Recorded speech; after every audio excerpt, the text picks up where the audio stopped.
Long time no see. Welcome back to another episode of Flavor and Fiction.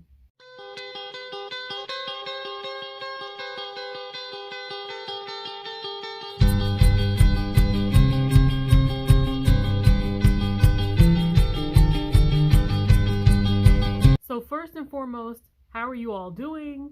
Is everyone okay? 2020 was, I'm sure, a wreck for most of us.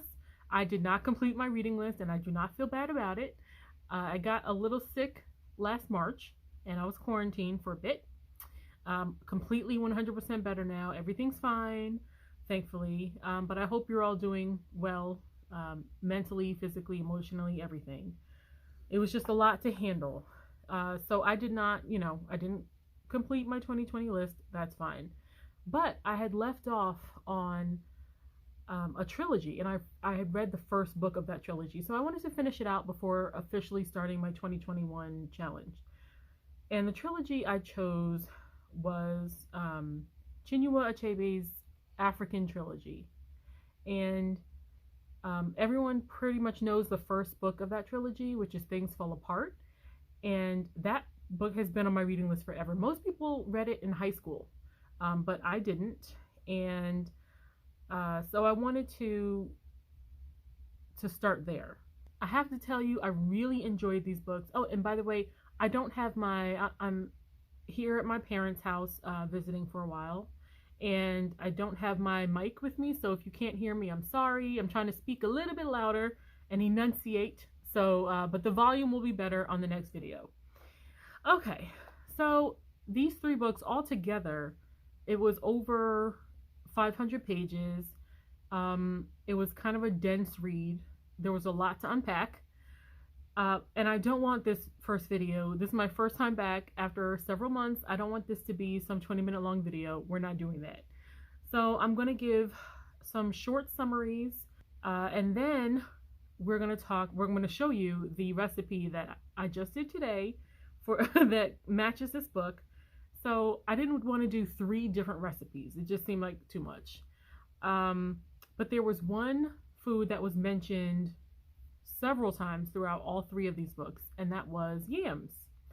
And here in America, when we say yams, sometimes we mean sweet potato. So I took the liberty of making it sweet potato instead of an actual yam.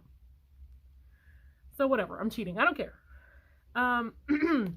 So now that you know that that's our special ingredient, the recipe that I chose was a sweet potato and black bean chili. And you'll see how that turned out in a minute. This is how it was supposed to look, of course. But, we're all artists with our own interpretations. So let's start with the first book, Things Fall Apart. It centers around a warrior who is respected and wealthy. His name is, and I don't know if I'm saying this name right, I'm sure I butchered half the names. The name is Okonkwo, I think. This takes place in Nigeria, and he's like a self-made man. His father was sort of an embarrassment to him. He gambled a lot. He never paid his debts. He was just like the town embarrassment. So Okonkwo decided he was going to make sure that he was the extreme opposite of that. And he became very wealthy selling his yams, and being a warrior and having lots of family and, raising lots of kids. So he considers himself a success. So the town that he lives in, they had an issue with another town who owed them a debt. And to pay that debt, they offered up a virgin and a 15-year-old boy. And it was always known that they were to be put to death at some point. But for some reason, they decided to put the 15-year-old boy with Okonkwo for 3 years. So he was living with him. He became pretty close to him, regarded him like a son almost. But he knew that eventually he was going to lose him. So he tried to remain a little distant from him. So one day, this village elder came to him and told Okonkwo that he saw in a dream that the 15-year-old boy was going to be put to death. And he warned Okonkwo not to have a hand in it. He said, since this boy looks at you like a father now, make sure that you do not take any part in his actual death, because it could, like, I guess, bring dishonor or bring a curse upon him. So he remembered that, and then when the time came that the village called for the boy to be put to death, he lied to the boy. He said, we're taking you back home to your village, because he couldn't, bring himself to say it. So they're en route, and they turn on him, attack him. The boy runs to Okonkwo to, protect him, because he looks at this man like his father. But Okonkwo, who is a warrior, doesn't want to look weak in front of the other warriors. So when the boy runs to him for protection, he kills him. And it really, he fell into a deep depression. It really did not sit right in his soul. And then to make matters worse, the elder who had warned him about it ended up dying. When he went to the man's funeral, things go from bad to worse. He ends up killing the man's son by accident. His gun, they're shooting off guns as like a celebration, and his gun explodes and kills the man's teenage son. So, because killing a Klansman is, one of the biggest sins, he has to be banished for 7 years. So, long story short, packs up the whole family. He moves back to the town of his mother. He's welcomed with open arms. They create a life there. Everything seems to be going great. But while he's there, his best friend, who's like selling his yams for him and bringing him the money so they can survive, he also brings news of the white man, that they've ravaged another town who were unable to defeat them. And they're getting closer and closer to his town. And he's not worried at first. At first he's like, well, my town, we're warriors, we fight. And once I get back, I'll be able to help defend the village. By the time his 7 years is over, there are a few converts within his village that have now converted to Christianity. And one of these converts has decided to take it into his own hands to take one of a symbol of one of their village gods and destroy it. So in retaliation, a few of them burn down the Christian church. So now there's gonna be war. So Okonkwo is ready. He's like, this is what we need. Let's go. This just shows me that our village is ready. We're defending ourselves. So they send messengers. The white men send messengers. So Okonkwo jumps on the head messenger and kills him. And then he sees the other people around him, the villagers that he thinks are with him, behind him in this war. They let the other messengers go free. And that's when he knows that the mentality of the entire village has changed during those 7 years. So he came back to a land that he really didn't recognize. And I won't go any further than that. But that's pretty much, that pretty much sums up the first book. Okay, so before I go into book 2, I'm going to let you see how I started this recipe. Okay, here are the frozen sweet potatoes that we're going to defrost and dice. Okay, while the potatoes are defrosting, we're going to go ahead and chop our onion. Okay, so in a large pot over medium heat, we're going to heat up our olive oil. And then we're going to dump in our onions and cook them for 3 to 4 minutes until they are translucent. About to dice, and I'm only using 8 of these rounds. Okay, now we're going to add the sweet potato in along with minced garlic to the onions. Let it cook for 2 more minutes and then add in your spices. 2 teaspoons of cumin, 2 tablespoons of chili powder, 2 teaspoons of smoked paprika, and a little salt. So as you can see, the texture of the sweet potatoes is not really holding up because we used the defrosted ones. But now we're going to add in our tomatoes and black beans and we'll see what happens. Okay, here's our Hunt's diced tomatoes going in. Here we have our strained or rinsed black beans along with 2 cups of water. And now we have to let it simmer uncovered for 20 to 25 minutes. Okay, so book 2 in the series is called Arrow of God. And this was the longest of the 3 books. So I'm just going to give some basic, you know, bullet points of the story. There's a town called Umuaro. It's made up of 6 villages, and they all share a common god called Ulu. And the chief priest is named Ezeulu. And his father was the chief priest, and now he's the chief priest. Umuaru went to war with one of their neighbors over a piece of land that they wanted to claim. A British commissioner, I think he was, a colonel or someone, his name was Captain Winterbottom, a British colonial official. He stepped in to mediate. And, they really pointed out that a stranger always wins when 2 brothers fight. And that's pretty much what was happening here.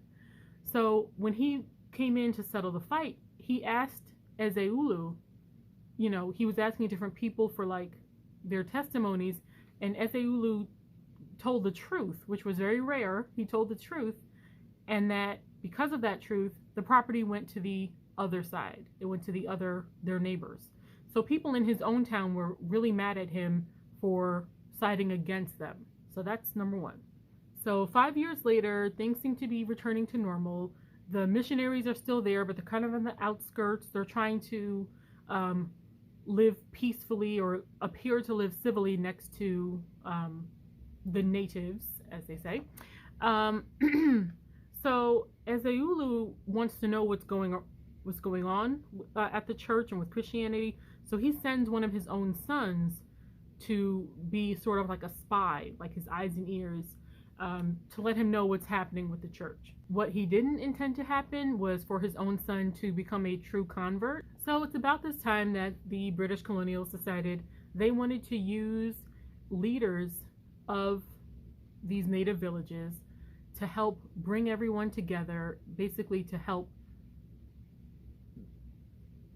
them control the people. They wanted point people. And they decided that Ezeulu, because he had told the truth those years before, he said he'll be a good person. So Captain Winterbottom himself sent for Ezeulu, and Ezeulu said, I'm a chief priest. I don't leave my hut. You can come to me if you want to talk. That infuriated them.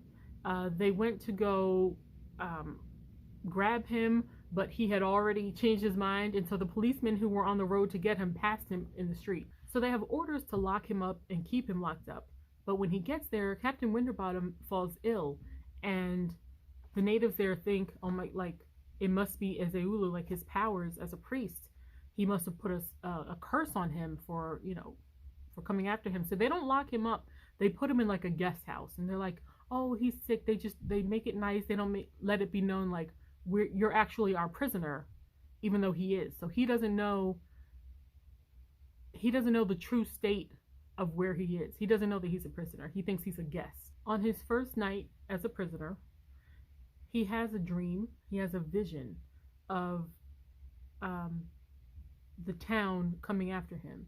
And he realizes that his battle this whole time has not been with the white man. He's been so worried about what the white man's doing with his religion, what the white man's doing with this, but his biggest problem is with the division among his own people. I'll leave you with that.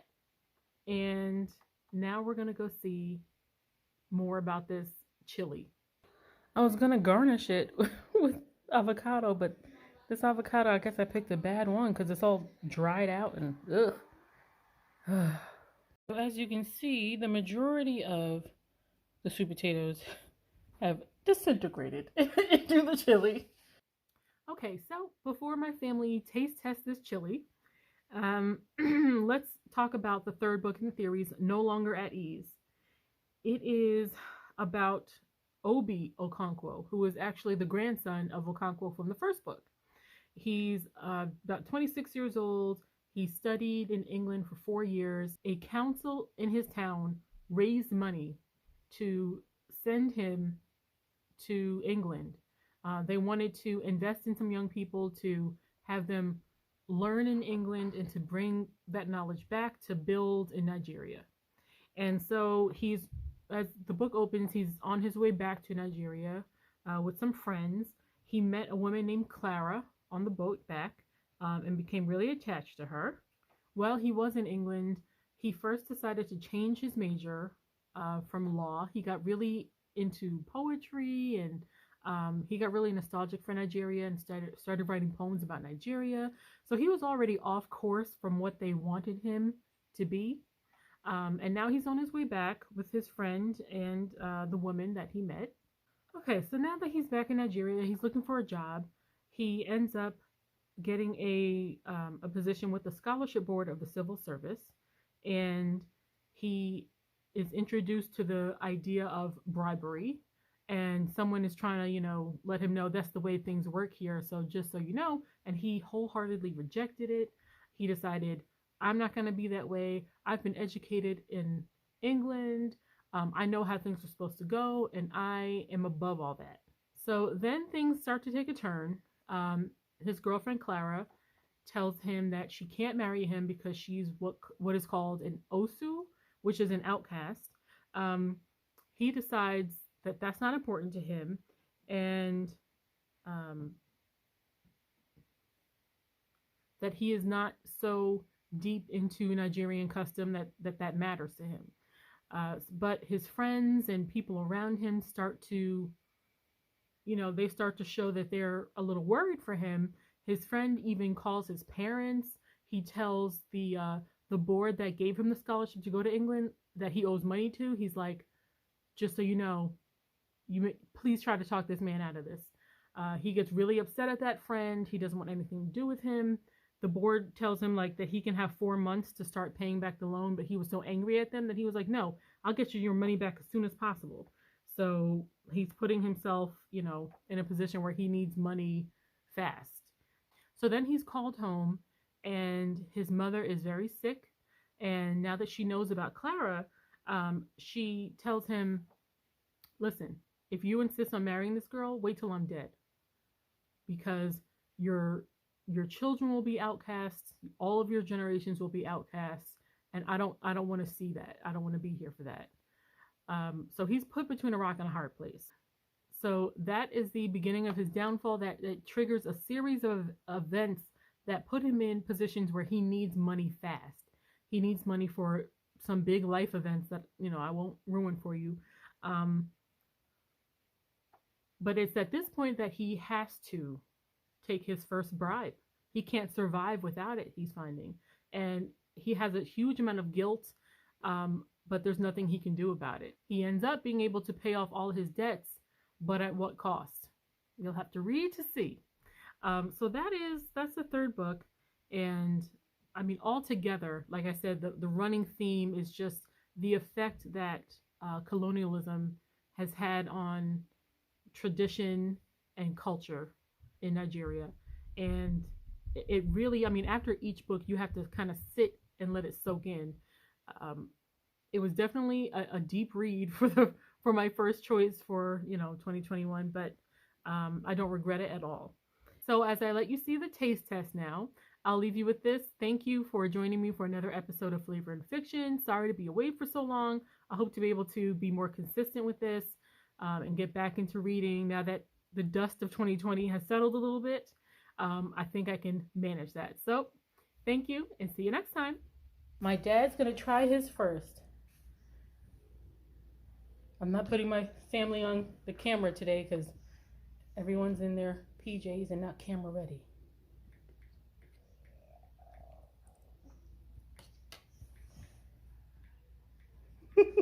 What are you laughing about?